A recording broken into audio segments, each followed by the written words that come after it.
After Tuesday's historic snowstorm, most shops and schools across the Wiregrass shut down to keep people off the roads and safe at home. But for some essential workers, it was anything but a day off. WDHN's Tyler White joins us live in Houston County tonight to tell us how these workers were stretched thin while responding to a surge in calls. Tyler. Thanks, guys. Tuesday's snowstorm left much of the Wiregrass looking, frankly, like a ghost town, with many schools and businesses closing down. But for more essential workers like tow truck drivers, it was one of the busiest times they've ever experienced. With roadways icy and treacherous, tow truck companies saw a massive increase in calls. Knight's Record Towing owner Dwayne Knight estimates his team responded to 7 to 8 times the number of accidents that they typically would handle. He says it's, of course, a part of the job, and it's also important to be available to serve the community in a time of need.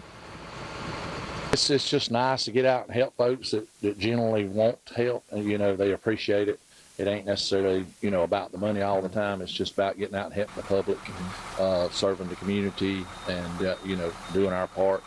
And yes, we get a lot of phone calls, just like the police. The police call us a lot to go out and help them and help the people that's in trouble, and we're glad to do it.